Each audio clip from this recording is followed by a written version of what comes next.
Hey, how you doing? This is John, and welcome to John's Long Box. Today we're looking at Lady Alchemy Mutus Liber. Okay, this is a crowdfunded comic.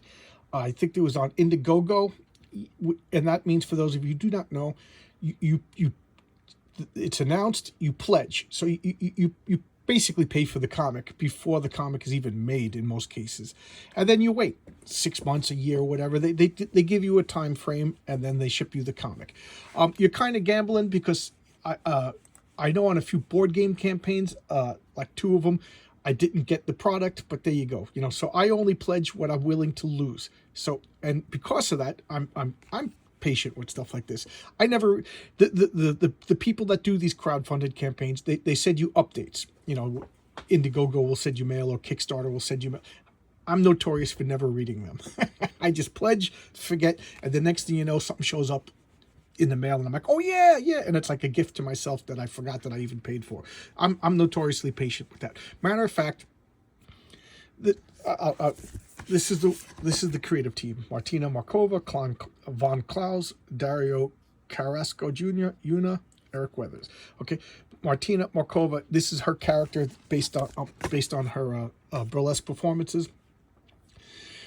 Apparently she had some difficulties making this comic, and I could only imagine, the first time creator, then the pandemic and all that stuff, so kudos for even having it made. But I noticed she tweeted that she was apologizing for the long delays in the comic, and that was the first time I noticed anything, because I just pledge and forget about it. Either the comic comes or it doesn't come. I only pledge money that I could afford to lose. So I pay no mind, and that's on me. And that's burnt me before, because sometimes you got to fill out a survey before they ship stuff, and then I'm like, hey, what's going on? Why did Oh yeah, I didn't fulfill my part. But anyway, I digress. So Martina Markota, am I saying her name? Markota, yes. She said she apologized for delays, and she was having problems, and I don't know all the inside baseball, but apparently, like, there was like scams involved, and she got screwed out of money and whatever, and legal whatever. I don't know all the details, and to tell you the truth, I don't really care. I got enough problems of my own. But I tweeted back at her. I said, hey, no problem, take your time, whatever. When a comic comes, it comes. I'm incredibly patient with this. And she retweeted me and thanked me, and she was very nice about it. And then I was like, you know what, this is a nice person. I started following, and I find her to be a very interesting person. Okay, so that's how I know this person, which means I don't know this person at all. All right, now let's talk about why I like this comic. Okay, so first up, again, I don't know this woman. I didn't really. I've seen pictures of her before, but I never really thought about it. I just noticed she's a pretty woman, so of course I'm a red-blooded man. I noticed. But anyway, she said she was making a comic book called Lady Alchemy, and I'm kind of fascinated with alchemy. So it's two things: comic books, alchemy. So I'm like, yes, I'm back in this comic. Sight unseen. I know nothing about this woman. I just know that she's making a comic book, and it's about alchemy. Okay, so how did I get interested in alchemy? Well, as a little kid, I played a lot of Dungeons & Dragons. And I remember in Dragon Magazine, I forget what issue, they had the Alchemist as a new character class. And I was fascinated by this, and I ran a character that was an alchemist, and I thought it was so cool. But of course, it's Dungeons & Dragons, so it's not real. It's not real alchemy, just like, it's not like, like the Demogorgon in the D&D guide is not really with the mythological, philosophical, theological Demogorgon is, and now that's even out the window with Stranger Things. Just like kobolds in mythology are little household spirits rather than this little midget reptile race or whatever. So Dungeons & Dragons is fast and loose with things. So I started getting interested in alchemy because of Dungeons & Dragons. Then later on in the 80s, Grant Morrison, the crazy writer who considers himself an alchemist and a wizard in real life, along with Alan Moore, he took over the Doom Patrol from DC Comics. And one of the characters, Negative Man, who was a horribly disfigured fighter pilot, who his body would contain this negative energy spirit. Like, think of a ghost made out of radiation and X-rays, and he would release this negative spirit and do all this, daring do and superhero stuff. It was typical cool 60s comic book. Then later on, there was Negative Woman. Now, Negative Woman and Negative Man got into contact, and their spirit formed merged, and it formed what they called an Ouroboros, a never-ending circle, like the Midgard serpent devouring its own tail, and it changed its name to Rebus, which Grant Morrison explained to me was an alchemical term of a marriage of two elements, like the sun and the moon, or mercury and sulfur. And he started talking about this character was like an embodiment of alchemy. And I was really fascinated by this. So I started reading up on alchemical terms. Later on in the 90s, Alan Moore made a comic called Promethea. And the whole comic was just an exploration of alchemy and tarot. There was like something like 28 issues, and there's 28 cards in the tarot deck, and each comic book was like based on a card, even though you wouldn't have known that, because Alan Moore is a freaking genius. So I just loved all that stuff. Okay, so there you go. There's my basis in alchemy. I also have a degree in ancient history, so I love this stuff. And for those of you who care at the slightest, I play a role-playing game with my buddies. It's a superhero game, but we use Villains Vigilante system, and the basis of all superhero powers is alchemy. So, nobody was bit by a radioactive spider and became Spider-Man. It was an alchemical process. So it's like half magic, half science process that created all superpowers. Even though the superheroes don't know it, and even though the player characters can make up their own origins, the demi-urge is an alchemical process. So there you go. Did I establish my alchemy nerd cred? All right, now let's talk about the comic. Lady Alchemy is the name of the character. The name of the comic is Mutus Liber, which means the silent book. And I don't have any notes in front of me, but in one of my texts, they talked about the Mutus Liber it translates to the silent book.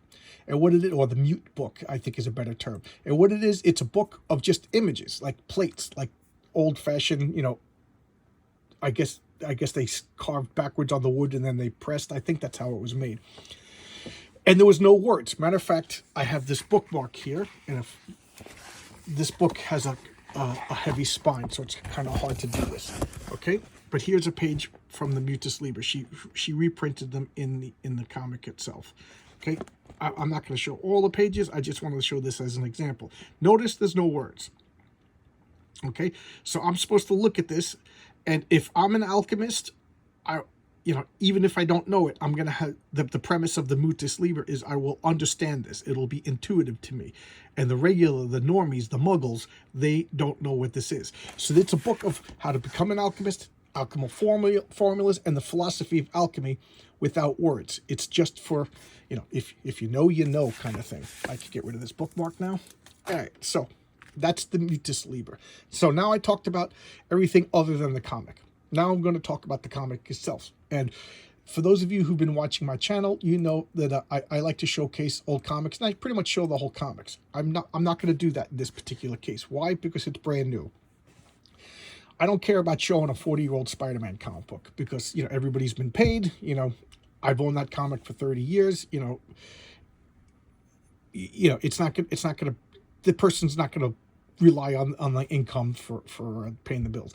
I don't know anything about this Martina Markova. I don't know if she's independently wealthy. I don't know if she's a pauper, but this is new, and you could still buy this now. So I'm not going to show off the whole comic. You want to find everything, buy the comic because it's still new. All right, that's my policy.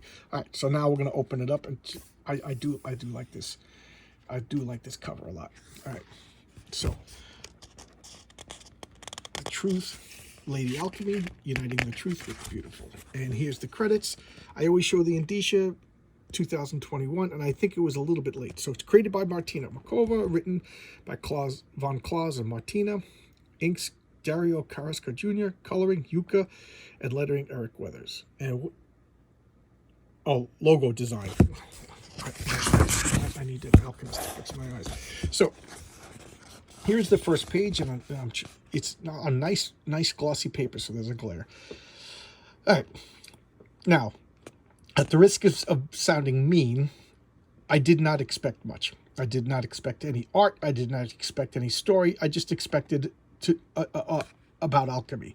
And if that's all it was, if it was lousy art and lousy story and alchemy, I would have been satisfied. But I like this art. I like this art a lot, actually, and I like the coloring. I think this is. I like it. I like the layout of this panel. And again, I'm not showing the whole comic. I'm just showing a couple of select pages. I really do like this.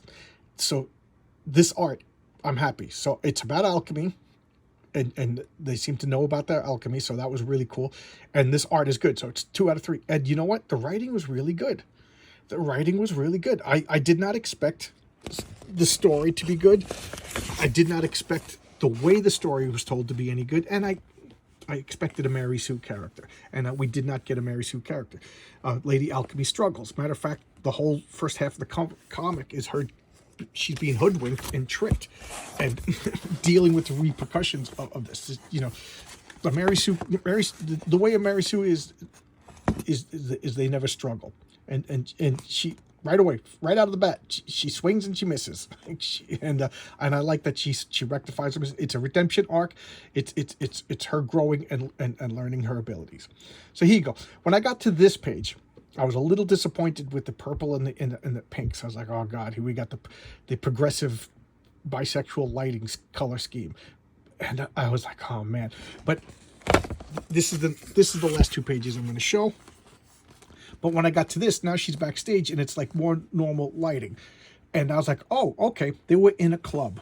They were in a club, and that color scheme really fit the story. It was kind of subtle, and I don't want to explain why it's subtle. Read the comic and figure out. Subtle, not. And I thought it was a nice touch. So I appreciated that they used that bisexual lighting on that particular page. It to me, I don't know if that's what was in the script, but you know. People kind of bring themselves to every story anyway, and so I thought it was a nice subtle nod. Here's one more subtle thing, and I would like to know if anybody has any insight. But here she's backstage with all of the other burlesque dancers. Okay, now here's a character you don't see her full, but she looks like she has the Egyptian twin crown with the serpent over here. Is this Egypt from old Marvel comics?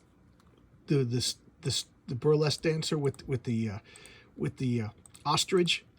If that is awesome. that just shows that they know their comic book obscure lore. Is this Egypt? If anybody knows Martina Marcota, can you ask her, was this supposed to be? Because that is what Egypt looked like. All we need is an ostrich walking around. And for those of you who don't know, Egypt was a Steve Englehart creation, the same guy who made Howard the Duck. And she was a character. She was a stripper who kind of like, she had her own series in Vertigo by DC Comics, believe it or not, where she kind of time traveled and through magic and alchemy did these like mental exploration. It was a really cool, trippy comic. So there you go. And I'm not going to show the next page. I forgot.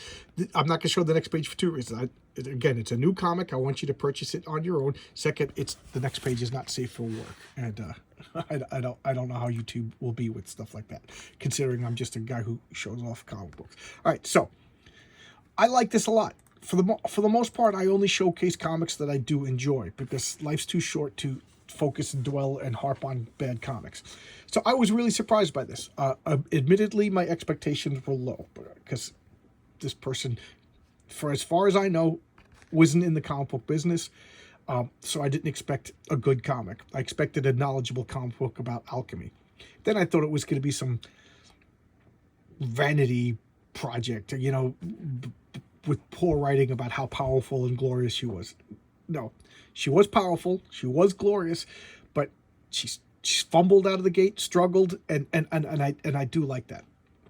So it wasn't a Mary Sue. The writing was pretty good, and the art, I think the art speaks for itself. It's pretty competent. Let's look at the back cover. I already showed it, and the lighting really fits. It's in the New York City club scene, so you're gonna have garish lights and garish colors, and it works. And when it's not time for garish lights and garish colors, there aren't, as you saw in a few pages. So there you go. I thought this was a good hit. I liked it.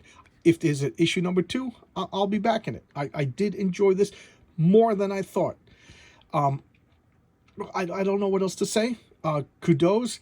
I know that Martina had some struggles getting this comic made. I hope the struggles didn't didn't dissuade her from making another issue. I don't know if she recovered her money. I don't know if this was profitable or not. Maybe it's not feasible, but you have one backer at least. I'll get the second issue. All right. So thanks a lot. I'll see you tomorrow with another video, and my live chat will be this Wednesday, 7:30. This Wednesday being the 16th. It's my live chat because I promised I would do something when I got 300 subscribers, and everybody wanted a live chat. So I'm gonna do a test maybe later on today to make sure that I still have the capability of doing a live chat. If you see it, say hello. If you don't see it, don't worry about it. It's just another test. All right. So I'll see you. Thanks a lot. Bye-bye.